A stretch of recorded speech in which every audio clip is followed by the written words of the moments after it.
సూర్య న్యూస్కు స్వాగతం. 24 గంటలు కాదు, ఒక సెకండ్లో మీ ముందుకు. చూస్తూనే ఉండండి నిరంతర వార్తా ప్రసారాలు. కాంగ్రెస్ పార్టీ అధికారంలోకి వస్తే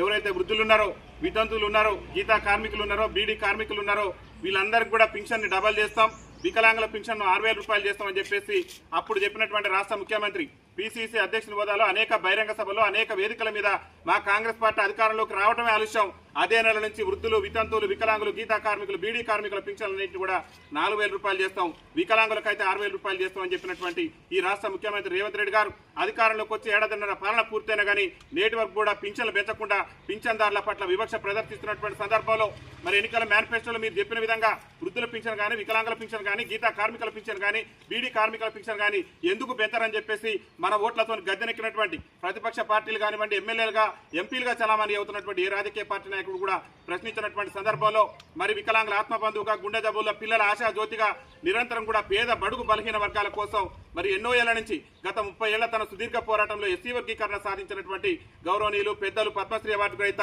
మందకృష్ణ మాదిక్ గారు నేనున్నా మీ వికలాంగుల సమాజానికి, నేనున్నా మీ చేయుత పింఛన్దారులకు అని చెప్పేసి మన పింఛన్లన్నింటినీ కూడా ఎన్నికల మేనిఫెస్టోలో చెప్పిన విధంగా పెంచాలని చెప్పేసి రేవంత్ రెడ్డి ప్రభుత్వం మెడలు వంచైనా సరే పింఛన్ సాధించాలని చెప్పేసి గౌరవ శ్రీ మందకృష్ణ మాదిక్ గారు మరి ఆగస్టు 13వ తారీఖున వందలాది మంది, లక్షలాది మంది వికలాంగులు, వృద్ధులు, వితంతులు, గీతా కార్మికులు, బీడీ కార్మికులందరూ కూడా ఎల్బీ స్టేడియం కేంద్రంగా పెద్ద ఎత్తున వికలాంగుల చేయుత పింఛన్దారుల మహాగర్జన నిర్వహించి ఈ రాష్ట్ర ముఖ్యమంత్రి రేవంత్ రెడ్డి ప్రభుత్వం మెడలు వంచడం కోసం ఆయన పోరాటం చేస్తున్నారు. కాబట్టి ఆ పోరాటాన్ని చేసే క్రమంలో మన